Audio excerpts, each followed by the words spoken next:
Hey everyone, welcome back with Ermac, and today we're gonna of course continue our playthrough of Mortal Kombat Shaolin Monks for the PS2, playing as Smoke. And we're gonna open it up right here with some hot action, folks, with a fatality. Of course, how we did this was, obviously Smoke is not playable by normal means. He's not even a versus mode character. He's just a guy where you talk to in the game and he just kind of stands there and does his thing. He just kind of smokes.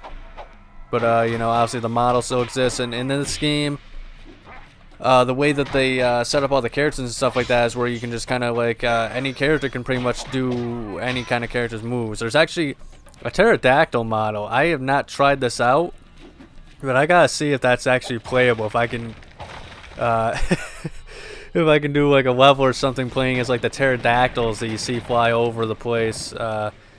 And freaking the Soul Tombs level and stuff like that. I think it's the Combat Craig, as they call it. But I do just kind of skip. Like I have a few other playthroughs. You know, I've done a playthrough with Johnny Cage and Reptile, who are actually playable characters in this game, in versus mode, but not story mode. But I've kind of already done those where you kind of see the full story and stuff like that. And most cutscenes you'll be able to watch, but.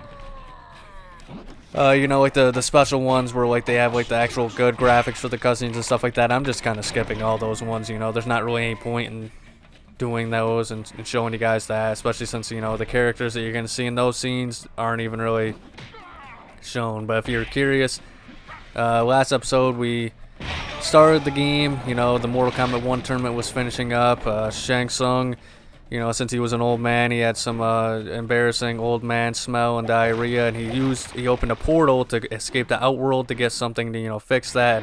Well, he did that. You know, all the villains kind of escaped with him, and you know, the portal ended up closing. They kind of just figured they would cut their losses at that point, and then Shang Tsung destroyed the island.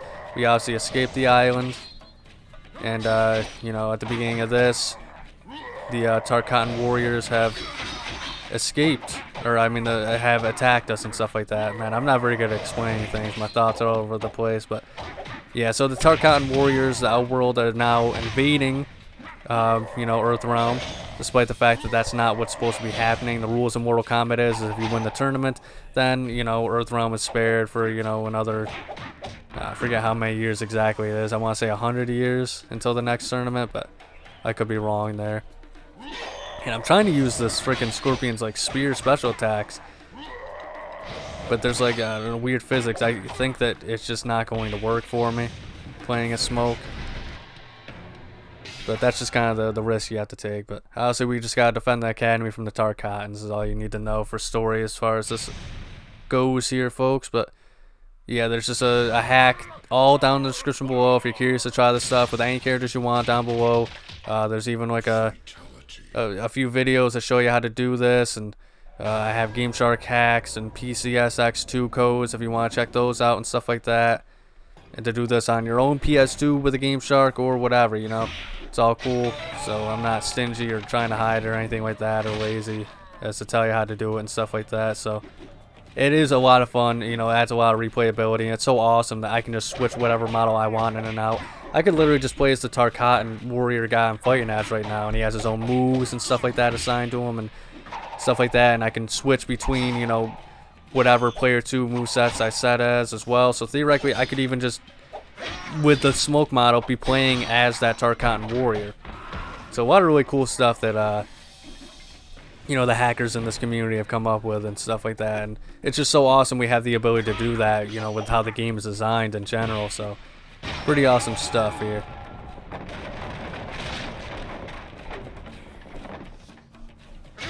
Good lord, these guys are such... They don't do too much damage, but like it's just annoying to get attacked like with 3 combos in a row. So we're giving him a taste of his own medicine here.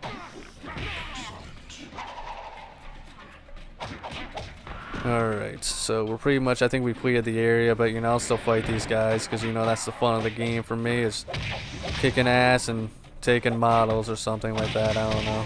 Try to be clever, but when am I ever? I think it sucks too because there's the issues with like the spear.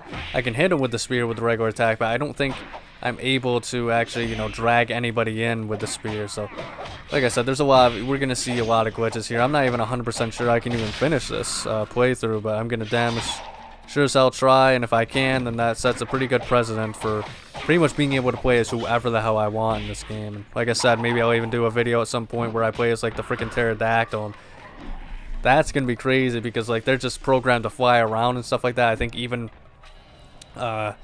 when you do that, like you just automatically start floating in the air and stuff like that, and you can't really control yourself.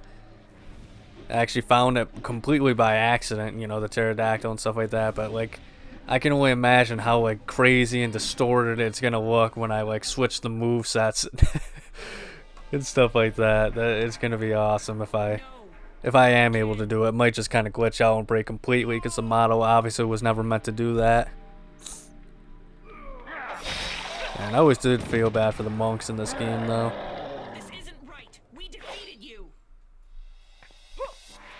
Like I said before, I mean, this is definitely my favorite Sonya model. Good looking, military look, but it still kind of has like that fighting game charm in which they have to make it look sexy at the same time. And Jesus Christ, that smack always gets me. But also, it's just a really good design, you know, in my opinion. Which I think, once again, I think there's like a difference between her cutscene model and her model that you see like on the field, which I think is only shown in like Khan's Arena. And I think in that model, if I remember correctly, that's like actually just sort of like Mortal Kombat Deadly Alliance model, maybe with like a new head put on.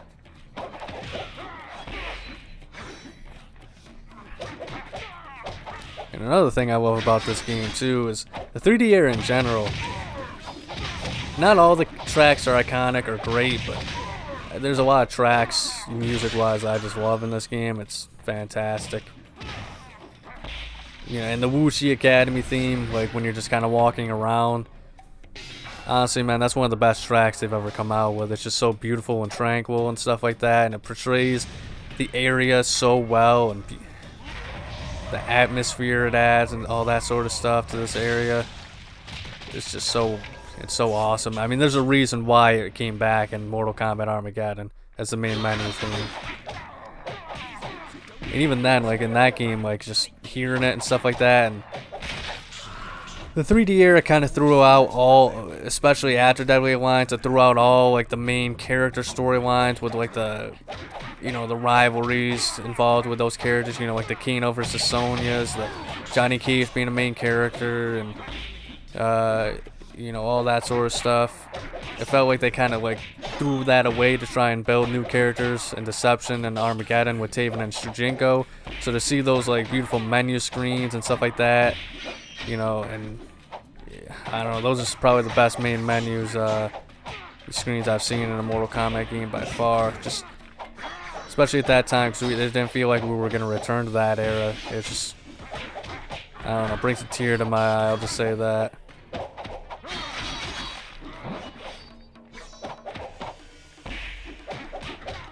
And that's kind of an issue I do have with Armageddon too. I mean, I'll go into that when I do an Armageddon playthrough, but it felt like the game didn't capitalize on the end of era thing as well as it could have, because they were trying to focus on Taven and the quest and stuff like that. I think it would be cool if we kind of had like, I don't really want it now because like we've kind of been tainted with this whole timeline era stuff where it just keeps resetting, and you know, in timelines in general, and it's time travels and multiverses and all this other crap. But at one point in time, before they overdone it, it would have been cool if like maybe they had let's say they did like maybe 3 or 4 games and then they kind of circled back to Armageddon, and then instead of it being, you know, Taven and Dagon's quest, they could have done it to where like, all right, we're gonna end this timeline, and it's going to be Armageddon again, but it's going to be more of a focus on, you know, the end of the realms with, like, you know, Earthrealm fighting everybody and stuff like that. And it wouldn't even have to be Armageddon. It just could have been, like, the final, you know, like, hey, you know, here's all the rivalries that you've known over the years coming to an end and all this other stuff. But I think Mortal Kombat nowadays is kind of taking that, and it's not just Mortal Kombat, you know, it's just how it is nowadays. where once something becomes so popular in the status quo, they can't really experiment as much with certain elements. And I think one of those elements is like getting a fully new roster and stuff like that, because people have come, you know, or they're accustomed to seeing all their favorites and stuff like that. It's like how it is in Tekken as well, and you know, that's why Heihachi will just never die. The Mishima storyline will never fully die out. And if they do actually just say, hey, we're not doing the Mishima storyline this time and try something new, let's be honest, a lot of people are probably not going to like it, unfortunately. Not just, I mean, I don't know. Hopefully it's just one of those things where it's not just the idea alone turns people off. But hopefully they don't just make like a poopy story trying something out new and then, you know, they use that as the excuse, not the bad storytelling. But I don't know, it's tough when like these games, you know, like the 80s and 90s, you know, kind of set up a lot of these big major franchises, and the 2000s saw a lot of the experimentation with these franchises because they could get away with it. And it felt like kind of around the PS3 and PS4 eras when things were like, okay, we have these formulas, we have all this money backing us, we can't really take risks anymore, we have to go with the status quo and not really try anything too different, because a failure is just, you know, it really is just that, you know, you can't come back from it anymore in today's video game market. And obviously there's so many millions and billions going into movies nowadays. It's the same way with that too, you know. That's why movies, I think, are actually kind of the opposite. You know, I think with movies, you can kind of see a lot more experimentation in certain aspects. You know, especially not in the theaters usually, but even just on like streaming services and stuff like that. I feel like it's where you kind of find a lot of those more unique movies and things that kind of take a different turn, or just kind of classic fun, lose yourself in it, enjoyment, rather than something that establishes these huge gigantic wars and, you know, it's got to be setting up a universe or anything like that or whatever. But I don't know, I mean, even though I don't play them, I mean, there's still a lot of really good games that come out every year that, you know, people rant and rave about and are really popular and try new things and really expand and open up a new evolution to, you know, series and franchises, as well as you know, game types. I can't really think of the type of word I'm trying to think of, but, you know, like RPGs or fighting games or stuff like that. You know, Mortal Kombat, obviously back in, you know, the PS3 and era and stuff like that with MK vs. DC Universe, but it really caught on in MK 2011, MK9, whatever you want to call it, with the story mode and stuff like that. But yeah, I mean, there's still some innovations in the gaming sphere. It's just, it's not as much, I feel, as it used to be. But even either way, I mean, innovation isn't always entirely necessary, as long as the stuff that you still have is still good and fun and well made. And I mean, we see a lot of games that aren't very well made when they come out nowadays and stuff like that. But I don't know, enough ranting about the gaming industry and stuff like that nowadays and stuff. Because I mean, I'm talking about innovations, but I'm telling you right now, I'll be honest, one thing I really would love to see from Mortal Kombat is just another version of this. The gameplay is so fun, you know, even just some improvements or maybe something. I'm sure if it'd just be too long for them to kind of just copy and paste this kind of fighting style and stuff like that, you know, a classic beat 'em up thing. They would feel the need to have to do some, pretty much change it completely from what it is now if they made a Shaolin Monks 2 gameplay wise, which is too bad, but that's just how it is with the gaming industry and stuff like that. But you know, I would just love to have like a Mortal Kombat Shaolin Monks 2 or, you know, remake of some sort. That would be awesome. So I'm kind of that audience that people complain about how, you know, oh man, you know, people don't want innovation or new things or this or that, you know. I think it just needs to be something in which there should be a harmony of it, you know. But obviously that's a tough egg to crack or whatever. A tough balance to keep. And look at him, so proud of himself for what he just did. He wouldn't be saying that with Sheila Broflovski right in front of his face. She'd let him have it.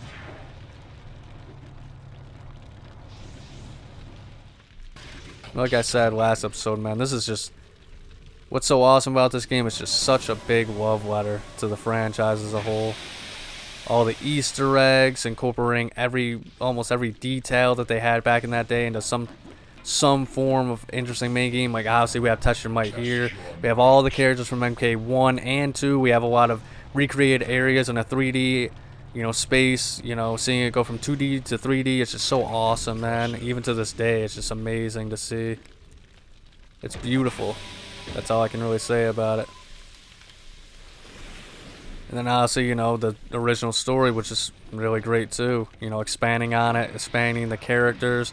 This was the game that really people, I think this is really when people really started to enjoy Kung Lao a lot, but I've already, said that stuff to death too, so I'll kind of move on from that point. Alright, I hope that kills him, because I think it did.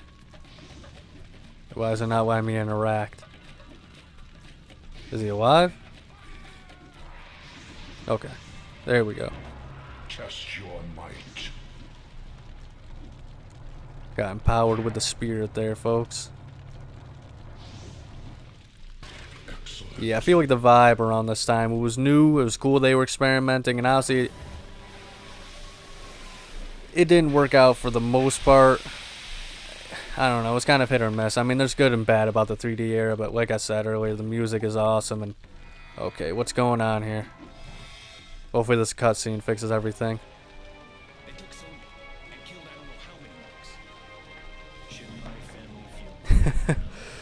Should his wife and child be honored now?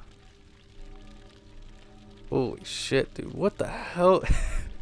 Like, that's the thing. I don't know even what's going on here. Okay, we got out of there.